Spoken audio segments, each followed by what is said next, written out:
Rapiditamente. Acabo de inventar una palabra, rapiditamente. Si usted tiene su Biblia ahí, muéstremela si tiene ahí un cuadernito, los que anotan. Hay personas que anotan, muy bien. Hay personas que anotan en su celular, muy bien también. Ahí está Ursulita con su Biblia. Ahí también veo a la Cari Fernández con su Biblia, muy bien. Muchas gracias. Ahí está con Colún. ¿Qué es Colún, Karen? Dice que ¿Cuál era el...? está mostrando otra cosa. ¿Cuál era qué? No, no era para mí esa. Todavía no dicen como el autor. No, todavía no lo decimos, todavía no lo decimos. Solamente lo estoy preparando mentalmente para que usted pueda ir a buscar su Biblia, su cuadernito y estar listo para lo que nos vamos a introducir en el mensaje del día de hoy. Todos conocemos el caos. Amigos míos, no sé, yo he visto y considero que Dios creó a las personas tan parecidas. Por eso en muchos de los grupos pequeños se repetía la palabra gracias, perdón, ayuda. Yo creo que Dios nos creó muy parecidos, pero a la vez diametralmente opuestas. Creó características tan particulares que nos hacen únicos. No, no sé, pero yo creo que no existen en la vida dos Tolos, por ejemplo. No existen dos Nicolás Orellanas. No existen dos Andreitas. No, no, no. Algo tienen ustedes que los hacen seres irrepetibles. A todos ustedes tienen una característica particular que hace que de ustedes personas irrepetibles. No hay en otro lugar, no existe otro Josué en otra parte. Se pueden parecer, pueden haber y salir imitadores. Incluso en estos programas de talento que dicen yo soy, amigos, no son esa persona. Pueden parecerse, pero no son. Ustedes tienen características únicas. Por ejemplo, hay personas a las que les molesta el ruido que hacen al comer ciertos individuos. Por ejemplo, ese molesto masticar en la noche, justo antes cuando ya te vas a quedar dormido y comienza alguien, abre un paquete de papas fritas, no sé, y comienza... Hay gente que esa cuestión le perturba tanto, le molesta tanto ese crujir. A mí, por ejemplo. O ese sorbeteo que hacen al tomar sopa, ¿y cachao? O al tomar té ahí. Horrible. Hay gente que le molesta y hay otras personas que con esos sonidos ni les inmutan, o sea, no les interesa en lo absoluto. A otras personas, por ejemplo, les molesta cuando viene alguien, el semáforo cambia a verde e inmediatamente, apenas cambia el semáforo a verde, hay un tipo atrás que la bocina. Y esa cuestión, yo creo, y esta es una apreciación personal, pero yo creo que el infierno tiene un lugar preparado para las personas que tocan la bocina apenas sale la luz verde. Si el infierno existe, está destinado para esos tipos. No sé, a mí me molesta. No sé a ustedes. Vayan poniendo ahí en el chat qué les molesta, qué les es incómodo. Me carga que la gente que come chicle o el olor a menta. No les gusta el olor a menta. Me gusta más el olor a halitosis, dice Valentina. Me gusta más el olor a muela picá. Bueno, hay gente que le molesta. Vayan poniendo ahí qué les molesta a ustedes. A mí el semáforo, que me toquen la bocina. O hay personas que colapsa su cerebro cuando les cambian de planes a última hora. Eso no lo toleran. Alguien le cambia un plan a última hora y es como, loco, no vamos a ser nunca más amigos de la vida. O hay otras personas que colapsan con la gente impuntual. Si alguien llega impuntual, loco, no, no te soporto. Otros no soportan las faltas de ortografía. Le molesta un simple que haya pasado una mala noche. Espero que hayamos resolvido. Les molesta, ¿no? No pueden ver una falta de ortografía porque inmediatamente te corrigen.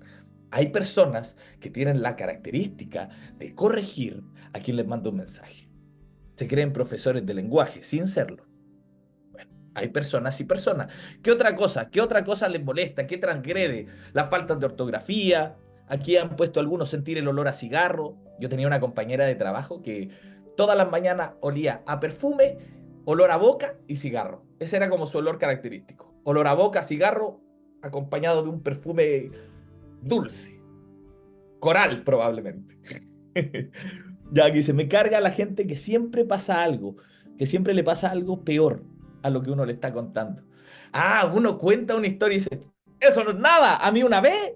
Sí, es verdad, es terrible esa cuestión también. ¿Qué más le molesta? Para mí el reto es alcanzar la paz mental de tal manera que no me moleste en absoluto lo que haga el otro. Pues eso en un otro y lo que haga no me lo está haciendo a mí. Ok, esperemos que eso suceda, no, no siempre sucede. Cuando se ríen aplaudiendo, cuando se ríen aplaudiendo les molesta, ¿qué tiene? Bueno, ya, ahora se pueden dar cuenta, listo, Ya se les pueden caigo dar mal. cuenta. ¿Qué cosa? Ya les caigo mal. Ya le caí mal. Dice, me molesta Camilo y su esposa. Camilo y su esposa Eva Luna. Bueno, amigos, hay gente que le molesta un montón de cosas. Y nos molestan cosas distintas porque somos personas diferentes. Unos colapsan en absoluto con cierta cantidad de cosas. Es que algo sucede en nuestros cerebros que todo se convierte en caos cuando algo nos transgrede, cuando transgrede nuestros límites. Nos llega a fastidiar tanto como que nos desarma, nos descompone, nos arruina el día. ¿Le han pasado que algo hizo a alguien que les arruinó el día? Porque hay cosas que nos molestan, que nos colapsan, que nos Amén. paralizan incluso. Amén. Y nos hacen entrar en un caos interno. Gracias por ese apoyo con el amén, ¿ya? Pero me gustaría más que lo digan con otro tono, así como amén, que estoy más acostumbrado a ese tipo de amén. Amén, esa soy ¡Amén! yo. Ya, Más muy cuando bien. ¡Amén, es que Señor! Ya, Habla, ahí no Señor. más, ahí no más, ahí no Usa a tu más. hijo. Señor, mutealos en el nombre del Señor. Vamos a mutear. No, gracias por el apaño.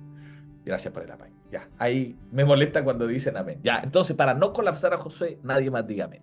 Yo les quiero contar de algo que causó un conflicto interno en mí, un caos que a lo mejor para otros no sea tan importante, quizás sí, no lo sé, pero algo que sí me causó un estruendo en mi interior. Porque yo recibí una vez un mensaje, yo recibo muchos mensajes en Instagram, desde que tenemos la página, hemos tenido un montón de mensajes, algunos mensajes bonitos y algunos mensajes que no son tan bonitos. Y yo recuerdo uno en particular, me escribe una persona en Instagram que no tenía seguidores. Eso ya me pareció raro. ¿Han cachado esos perfiles que no tienen fotos, no tienen publicaciones, no tienen seguidores?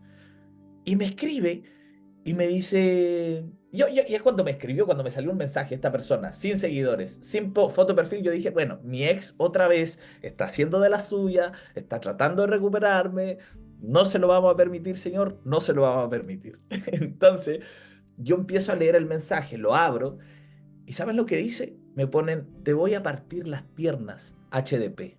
Pensé en decirlo completamente, porque el mensaje decía explícitamente, pero me dice, te voy a partir las piernas HDP. Yo dije, ah, debe ser hijo de pastor. No, señor, no era hijo de pastor. HDP no era hijo de pastor. Era todo el improperio, así con todas sus palabras. Seguí leyendo el mensaje, eso me pareció, no sé, hasta me dio como gracia, te voy a partir las piernas, te voy a romper las piernas. Ah, filo. Pero seguí leyendo el mensaje y decía que él sabía perfectamente en qué parte de Macul yo vivía, en qué jardín estaba trabajando Ana Paula y que me seguiría en un día de esto me iba a seguir e iba a poner fin a mi sonrisa burlona. Esas fueron sus palabras. Voy a poner fin a tu sonrisa burlona. Y yo, en ese momento, el mensaje era más largo, ¿no? Al principio me reí, te voy a romper las piernas, te voy a romper las piernas, amigo. Pero a medida iba avanzando el mensaje, mi piel, les prometo que se erizó. Y siento como que me quedé paralizado por unos instantes. Y yo dije, loco, alguien me está escribiendo algo brígido. Alguien no solamente me está escribiendo, sino que sabe dónde vivo, sabe dónde trabaja Ana Paula. Loco, ¿qué onda? El mensaje era largo, chiquillos, pero yo me quedé paralizado cuando empecé a leerlo. Y hasta ese momento yo nunca imaginé que la reacción de un fanático religioso podía llegar a tal punto que pueda poner en peligro mi vida y quizá la de mis familiares. Yo como que nunca lo había pensado, como que dije, ah, ya, quizá a alguien le pueda molestar, pero me bloquea, a lo más me insulta y estamos listos. Pero aquí sentí por un momento que mi vida estaba en peligro. ¿Por qué? ¿En qué momento quiero situarlos en espacio-tiempo en que me sucedió esta cuestión? Hace poco, en ese tiempo, estoy hablando de unos años atrás, me habían funado. ¿Qué? El pastor está funado. Amigo, estoy funadísimo por todos lados. Pero no fue una por algo terrible, sino funas teológicas, religiosas, con gente que no está de acuerdo con lo que hacemos. Me habían funado. ¿Por qué me habían funado? Esta era la causal. Nosotros con Ana Paula habíamos asistido al matrimonio de la Coti y la Naye. Por si acaso les pedí permiso para poder contar esto. Ya, para que no digan, ay, ¿por qué está contando? No, les pedí permiso. Ya, asistimos al matrimonio de Coti y Naye y ellas me pidieron hacer una cena ágape, una cena Santa Cena, con todos sus amigos y familia. Fue un tiempo hermoso, chiquillos. Fue un tiempo muy bonito que vivimos. Y después de eso, cuando salimos, inventaron una cantidad de cosas. No la Coti y la Nayi, no, no, no. La gente de afuera, al ver fotos, inventó una cantidad de cosas que yo la verdad no estaba ni ahí con rebatirlas, ni mucho menos. Me insultaron, me amenazaron, dijeron que por mi culpa la gente se va a ir al infierno, un montón de cosas. Mira, yo tuve que lidiar con un montón de cosas en ese tiempo. Pero ahí, desde que nosotros tenemos la página, siempre hemos recibido mensajes así, de ese tipo. Desde que empezamos con este canuto, siempre recibimos hate. Pero aquí empezaron a escribirles a la Cote y a la Nayi. Chiquillos, le mandaron tantos mensajes a ellas y les mencionaron las millones de razones por las cuales ellas iban a pasar una eternidad en el lago de fuego y que Dios las iba a matar y que las iba a castigar y que las iba a enviar al infierno porque son unas malditas pecadoras. Luego las insultaron, las amenazaron y todo porque el lindo, aquí presente, compartió una foto en el Instagram con ellas. Usted a veces se preguntan, oye, ¿por qué Santiago nunca recomparte las fotos que subo con él? Bueno, esta es una de las razones, por si no sabían. ¡Ay, qué pesado el Santiago! No, amigos, no es de pesado. Pero ese día las chiquillas estaban de luna de miel y las empezaron a empapelar en mensajes. Yo no quería decirles lo que estaba pasando porque me daba pena, me daba vergüenza. ¿Por qué? Porque aquí el lindo la había jodido. En ese momento mi mente era un caos, chiquillos. Era un caos porque yo dije, la jodí. Afecté a las chiquillas. Las redes sociales pusieron en peligro a mi familia, la iglesia, mi vida. Me empezaron a llamar de muchas partes. De hecho, yo no sé si ustedes recuerdan, pero en ese tiempo yo les conté y les conté como la gran cosa. Chiquillos, me invitaron a predicar al extranjero, me invitaron, me invitaron a predicar a otro país, el Señor. Y yo dije así, el Señor está abriendo puertas en el extranjero. Yo me sentía emocionado porque en ese tiempo uno de mis sueños era que predicar en otras partes. Y me iba a ir a Costa Rica, todo pagado para ir a predicar y yo estaba muy emocionado. Y me llamaron y me dijeron, Santiago, tú no vas. Nos enteramos de esto, tú no vas. Y yo así, ¿pero por qué? No, tú no vas porque, mira, no es lo que creemos. Yo ni siquiera les expliqué. Yo le iba a decir, mira, no fue tan así, pero tampoco yo quiero ser parte de personas que quieran cerrarle la puerta a las personas por su orientación sexual. No quiero ser parte de eso. Chiquillos, pero un extraño silencio se apoderó de mí. Porque, sí, por un lado se me cerraron muchas puertas. Me daba mucha pena porque yo decía, loco, ¿qué está pasando con lo que creo?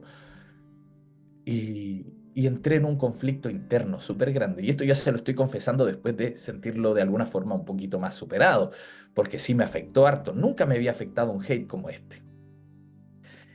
Y si bien por una parte se me cerraban puertas, también me invitaban de otros lados para conocer mi perspectiva al respecto y empezar en una especie de debate. ¿Y qué hice yo? No respondía nada de eso. Ausencia, ausencia, silencio. Y a veces sentía que hasta mi silencio era un poco cómplice. Es que esta amenaza incluso me hizo cuestionar si había valido la pena luchar por construir una iglesia en la que quepan todos. Me hizo cuestionarme si arriesgar mi propia vida era el precio que valía la pena pagar para todo esto. Y sí me sentí un cobarde, chiquillos, porque no quise levantar mi voz.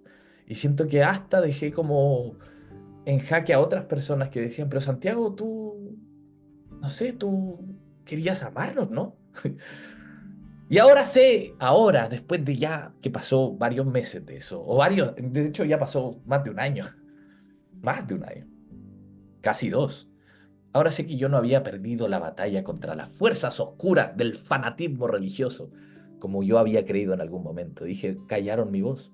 Solo había cambiado el rumbo. De hecho, empecé en una etapa de deconstrucción religiosa y de transformación porque algo estaban haciendo en medio de todo este caos. Algo se estaba reordenando en mí. Y ustedes no saben, y esto fue lo bonito, no saben cuánta gente me habló de la comunidad LGBT y pudimos abrazarlos y pudimos recibirlos como iglesia. Ustedes no saben cuánta gente llegó aquí a la casa por la Coti y la Naye. Llegaron a este lugar donde quizá pudieron conciliar su vida, su fe, reconciliarse con Dios. No sé, ha sido hermoso. Independientemente de lo que ustedes puedan pensar y creer en esto, que no vamos a entrar en ese tema. Hay una premisa importante del Evangelio. ¿Saben cuál es? Amar. Amar a todas las personas. Amigos, pero ¿cómo amar a todas las personas? Incluso hay un texto bíblico que dice, ama a tus enemigos. Y si ustedes de alguna forma los considerarían enemigos o a cualquier forma que no crea como tú los consideran enemigos, la premisa del Evangelio es amar. Es amar. Tú estás llamado a amar. Dice, en esto conocerán que son mis discípulos, que se amen los unos a otros. Y hay gente que le cierra las puertas de los lugares, que las apunta con el dedo por distintas razones. Amigos, eso no es amar. Eso no es el Evangelio. Al menos no el de Jesús. Ahora les pregunto yo a ustedes, ¿han pasado por momentos de caos? Este fue un caos interno, este fue un conflicto interno que me afectó harto. Y si a mí me afectó, no puedo dimensionar lo que les afectó a las chiquillas. No sé, ¿a ustedes les ha pasado que hay algo que los afecte, que convierta su cabeza tranquila en todo un caos interno, en que no ven ninguna salida a sus problemas? Y parece que ese sería el fin del hombre araña. ¿Han cachado? Han pasado por problemas que les dicen, loco, yo nunca más me voy a volver a levantar. Yo nunca más voy a volver a ser la misma persona. Y quizá no. Pero hay problemas, dolores en la vida que a veces nos dejan tan cegados y no nos permiten ver más allá. Solo vemos dolor, dolor, tristeza, amargura y decimos, ni siquiera recuerdo cómo es estar bien. Bueno, en la vida se van a atravesar un montón de tensiones, de conflictos, pero les quiero decir algo bonito. Ese no es el final de la historia. Este no es tu final. Tus problemas no van a definir el final de tu historia, a menos que tú quieras que lo definan. Lo que tú estás atravesando hoy no tiene la última palabra. No, señor, no tiene la última palabra. Así que quiero que me acompañen a un texto bíblico en donde vamos a ver esta historia. Dice, lamentablemente no he podido escuchar casi nada de la reunión debido a mi mal internet. Bueno, René, después va a estar grabado, no hay problema, y te lo vamos a enviar para que puedas escucharlo, ¿ya? Y me puedan funar bien funado de una vez. No, mentira. Amigos, vamos a ir a un texto bíblico que a lo mejor todo el mundo conoce, han leído de este libro. Vamos a ir al libro de Géminis, no, al libro de Génesis. Génesis capítulo 1, versículo 2. ¿Me acompañan a leerlo?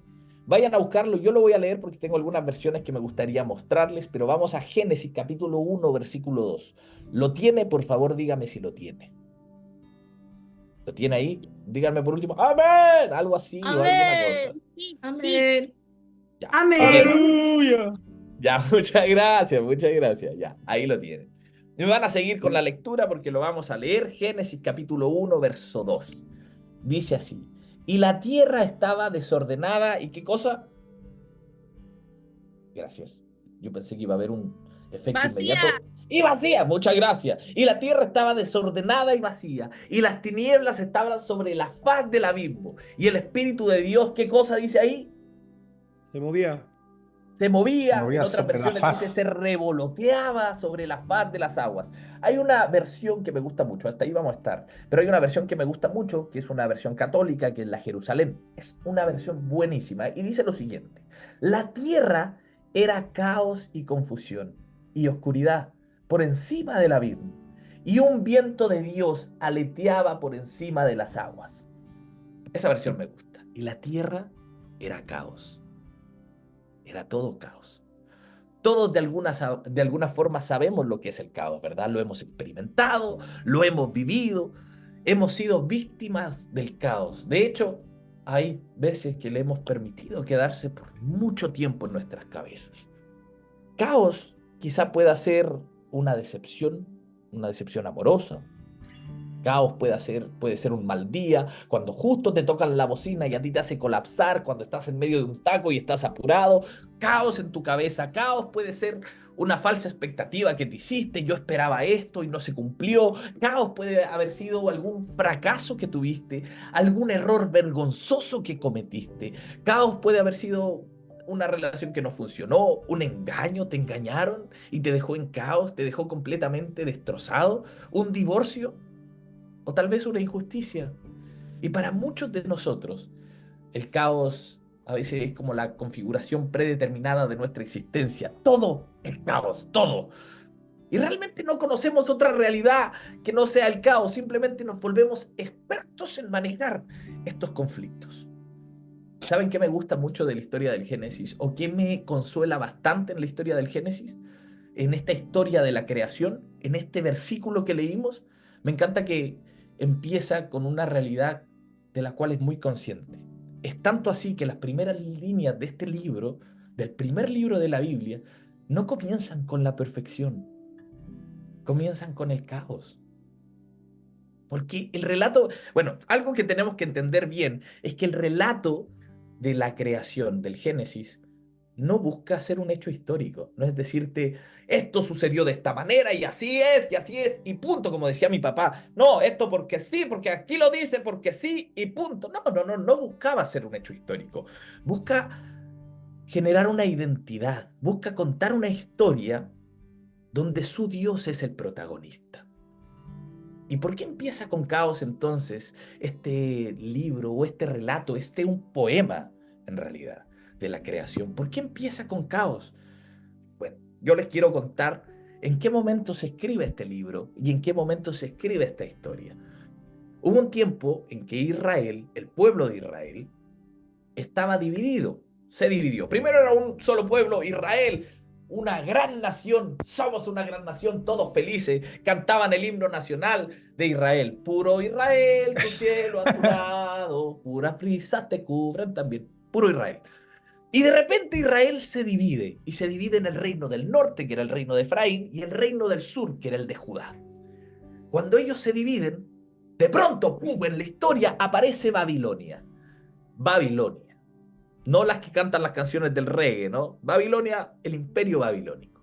Y se lleva a la mayoría del reino del sur exiliados, cautivos. Y los que se quedaron, porque no se llevaron a todos, sino a la mayoría, los que quedaron en una pobreza tan grande que estas personas morían de hambre. Por otro lado, el reino del norte no te salva, señoras y señores. El reino del norte, por otro lado, es destruido, es despedazado por el imperio asirio. ¿Se acuerdan del imperio asirio?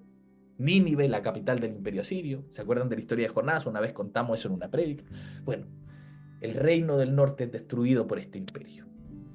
De todas estas personas que son enviadas a Babilonia, ahí surgen, porque estuvieron 50 años en ese exilio. 50 años, pues amigo. Yo tengo 34. Imagínense, toda la vida exiliado en ese imperio. ¿Cuántos años tienes tú, Alexis? Alexis tiene 37. ¿Alguien que tenga 50 años? 50 años. Allá Estoy a tiene 50 punto. años José y Lila. José y Lila, Andreita también nos dijo por ahí 40 y algo, dijo. Bueno, imagínense toda su vida, ahí el Danilo también, toda su vida haber vivido en un exilio, en un imperio, que lo único que ustedes conozcan es Babilonia. O sea, ustedes van perdiendo toda su identidad patriótica. Es como una persona que nació, por ejemplo, nacieron en Israel, pero de repente se fueron a otro país cuando chicos. Los que hemos emigrado sabemos de eso, cuando nos hemos ido a otro país.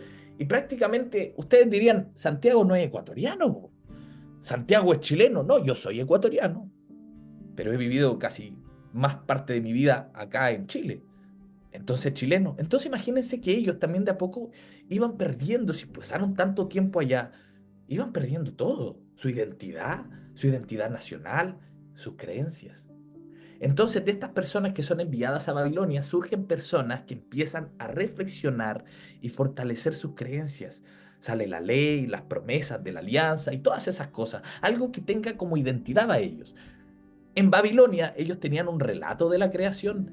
Ellos decían cómo sus dioses habían creado todo. ¿Adivinen qué? Israel no tenía ningún relato de la creación. No lo tenían. Todavía no lo tenían. Entonces se vieron permeados por toda esta cultura babilónica. Es tan importante este periodo que pasan en el exilio, porque en este periodo terminan el Pentateuco, los 5 primeros libros de la Biblia. ¿Y por qué hacen eso? ¿Por qué justo ahí? ¿Por qué justo durante la opresión? Porque ellos necesitaban hacer oposición a todo lo que estaban viviendo. Necesitaban ser contestatarios al pensamiento, a la ideología, a la política, a la religión que vivían en Babilonia y que estaban sobreponiéndose a lo que ellos creían en Israel, que prácticamente, de alguna forma, ese pueblo, ese imperio les estaba robando su identidad al pueblo judío. Entonces se oponían con estos relatos, desde sus reflexiones teológicas, desde su historia de la creación, a todo esto. Entonces el Génesis y el Pentateuco, adivinen en medio de qué nace. En medio del caos. Santi pensó que tenía 50, dice el Alex. Ya. ¿En medio de qué nace entonces el Génesis? En medio de todo un caos. ¿Y por qué un caos? Porque su historia y sus vivencias les hablan del caos. Locos, habían vivido cautivos, habían vivido como esclavos en todo este tiempo. Entonces, es contestatario y me encanta porque, ¿por qué? Porque dentro de estas historias, de esta vivencia y de este caos, hace mucho más sentido el texto. ¿Qué texto? Ese que dice, y la tierra estaba desordenada y vacía. Ahora, esto es un poco contradictorio, vas a decir, ¿cómo algo que está vacío puede estar desordenado? Y me gusta que la palabra en hebreo es tohu babohu. Tohu babohu. No, no estoy hablando en lengua, ni mucho menos. Esas son las palabras en hebreo para decir desordenado y vacío.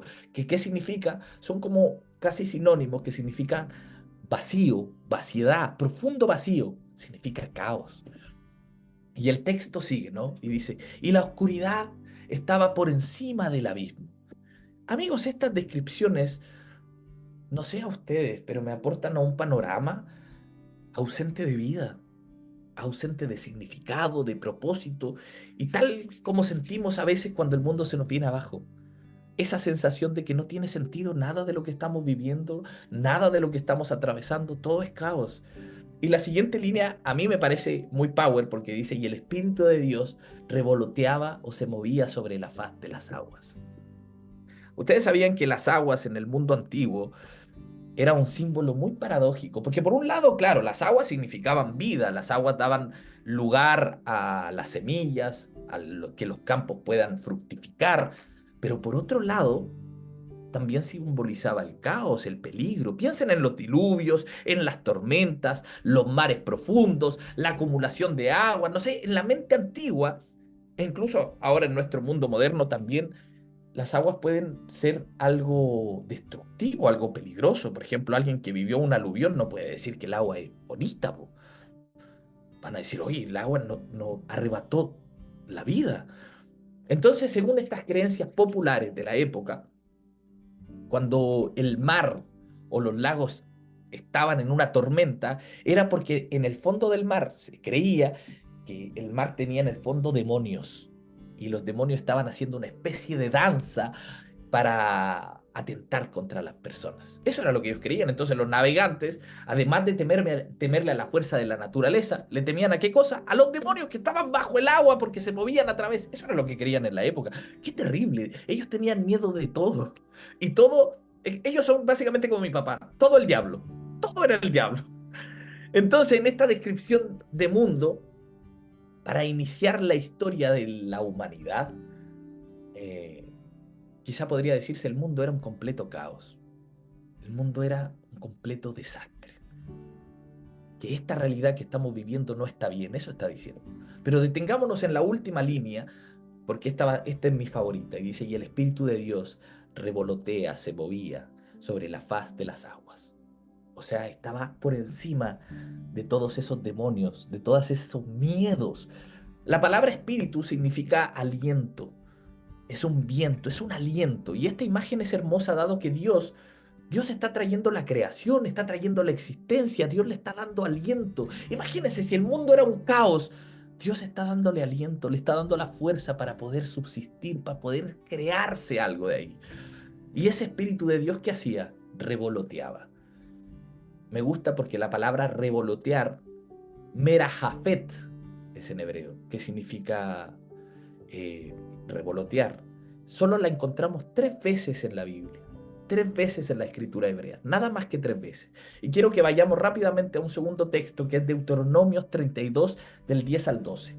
Deuteronomios 32 del 10 al 12 y con esto vamos a terminar. Ya van a ver cómo. Quiero que vayan a ese texto porque se utiliza la palabra revolotear 3 veces en las escrituras hebreas, no más de 3 veces. ¿En qué parte? Una está aquí en Deuteronomio. ¿Qué dice? ¿La tienen por ahí? ¿La tienen? Yo la voy a leer, pero ¿la tienen? Díganme sí, por último, háganme con la cabeza que sí. Deuteronomio, ya. ¿Cuál Génesis, es el Éxodo, número? Levítico, Número, Deuteronomio. Deuteronomio 32, 10 al 12. Dice así. ¿Me escuchan? Los que no la tienen, me escuchan, por favor.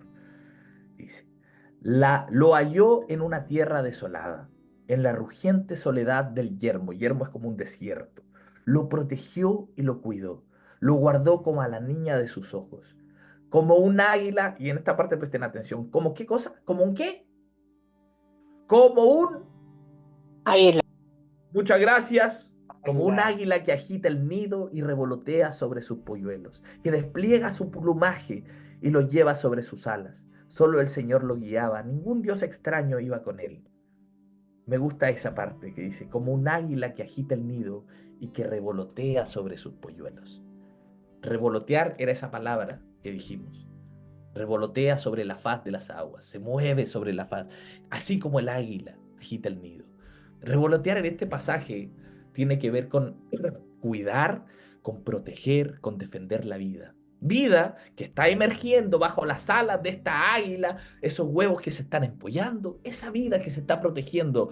Las águilas dicen que son de los animales más rapiña para proteger a sus polluelos. O sea, si alguien viene y se roba los huevecillos, si alguien viene y ataca a su... Loco, el águila cae con toda su fuerza a destrozar a las personas que esté atentando contra esta nueva vida. Entonces, esta vida que está emergiendo bajo las alas de esta águila, yo creo que esta es la misma imagen que se está utilizando en el Génesis para decir que el Espíritu de Dios se está protegiendo. El Espíritu de Dios está revoloteando, están siendo protegidos por sobre esta oscuridad que existe, que en medio de la hostilidad, que en medio del caos de este mundo, incluso en medio de toda la oscuridad que existía, el Espíritu y el aliento de Dios estaban allí, revoloteando, protegiendo, cuidando y atendiendo a esta vida que está emergiendo. Amigos, este pasaje me parece maravilloso porque en otras palabras, lo que está diciendo es que Dios está creando nueva vida desde el mismo caos de las aguas, desde el mismo caos de la oscuridad. Y de hecho, el caos puede ser para mí la materia prima de la creación. Al texto parece importarle un carajo el tener que darle explicación del por qué el caos está allí en primer lugar. Porque el caos no le importa explicar eso. Génesis simplemente está aceptando y reconoce completamente la existencia de este caos, sin echarle la culpa a algo o a alguien sobre ese caos. No le importa explicar eso. El Génesis parece que está más interesado en qué puede emerger de este caos. Y esto es lo realmente hermoso. Cada vez que ocurre una tragedia, ya sea un desastre natural, una enfermedad agobiante o una trágica pérdida de alguien, no sé, siempre está este impulso molesto en nosotros de querer encontrar respuestas, de echarle la culpa a alguien, de echarnos la culpa, de buscar culpables. O muchos de nosotros sabemos que a veces nos culpamos mucho por las cosas que hacemos, incluso nos avergonzamos de los errores que cometemos, de esos mismos errores que nosotros provocamos y que vuelven un caos en nuestra vida. Nos avergonzamos tanto. Y el Génesis le habla a esa vergüenza también. El Génesis le habla a tu vergüenza también. Y dice, ¿sabes qué? Dios no se avergüenza de tu caos. Dios revolotea. Y el Espíritu de Dios revolotea sobre la faz de las aguas. En otras palabras, este texto lo que está diciendo, y dice, y Dios Dios te está cuidando y dando aliento en medio del caos y oscuridad que tú estás atravesando. Para mí esta frase tiene un punto de inflexión. Este desarrollo de la historia de la creación es hermoso porque nace en el caos. Dios está a punto de transformar algo que está totalmente desorganizado, desierto, desolado, este caos, en una creación que tiene un significado, que tiene un propósito. No digo que Dios nos haya mandado este caos, no digo que Dios haya provocado este caos, ni siquiera estoy diciendo que Dios haya permitido este caos. Quizás sucedió y ya. Pero lo que sí está diciendo el texto es que Dios está dando vida en medio de ese caos. Todos conocemos el caos. Y esta historia fue escrita para ayudarnos a que también nosotros podamos entender y saber que hay esperanza, hay redención, hay presencia de Dios en y a través del caos. Amigos, este caos puede ser transformador, puede nacer nueva vida de él. Y como el águila revoloteando sobre sus polluelos, así Dios también nos da aliento. Porque en medio de esa oscuridad, en medio de ese desorden, de eso vacío, de ese sentimiento vacío que a veces nos dejan nuestros propios errores, nuestros propios desórdenes mentales, hormonales y lo que quieras decir, nuestros propios errores, en medio de eso también puede emerger esperanza. También puede nacer algo bonito. ¿Saben qué quiero y qué espero en este día? Que Dios nos ayude a resignificar nuestros dolores. Que aquellas cosas que hemos estado atravesando, Dios nos dé el aliento, como este espíritu dice que sopla, este aliento, esta fuerza, esta resiliencia. Dicen que la resiliencia es la capacidad de sobreponernos ante la adversidad. Y yo creo que la resiliencia es ese aliento de Dios para decirte, vamos, sigue adelante, tú puedes. Y en medio de todo eso, que Dios nos pueda ayudar a resignificar lo que estamos viviendo, a verlo desde una perspectiva más amplia. Cuando el tiempo pasa y vemos hacia atrás, comenzamos a ver que todos nuestros errores, de alguna forma, aprendimos de ellos. Aprendimos de las cosas que nos sucedieron para no volver a cometerlos, para no volver a dañar a otros.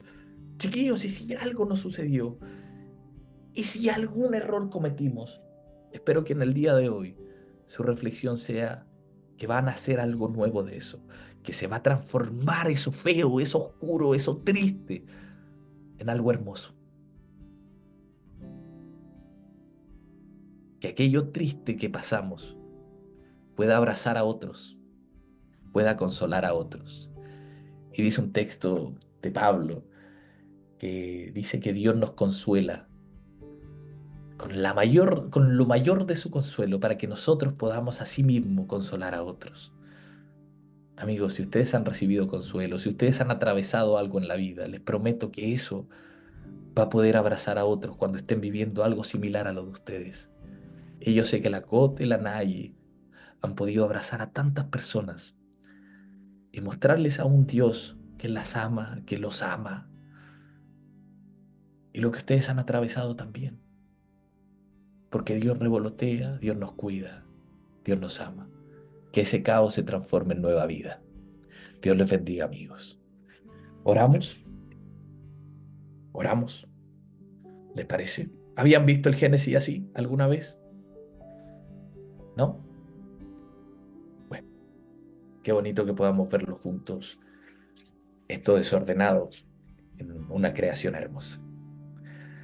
Señor, te damos gracias por este tiempo. Gracias porque nos hablas, porque en medio de nuestro desorden, de nuestra oscuridad, de nuestro lamento, de nuestra tribulación, Señor, tú estás ahí. A veces en silencio, pero revoloteando y dándonos aliento para poder seguir adelante. Señor, dale la fuerza a todos los chiquillos, a nosotros, de poder no tirar la toalla, no tirar la esponja, sino de ver más allá, de aprender de las cosas que nos suceden y de abrazar los dolores de otros, incluyendo los nuestros. Gracias, papito, por la gente de la casa. Gracias por lo que va a provocar esto en ellos, en su vida, en abrazar, en amar, en aceptar, en integrar y en aceptar también sus propios errores y poder aprender de ellos, en resignificar las tristezas y poder darles un sentido incluso. Gracias, papito, en el nombre de Jesús. Amén y amén. Amigos, vamos a dar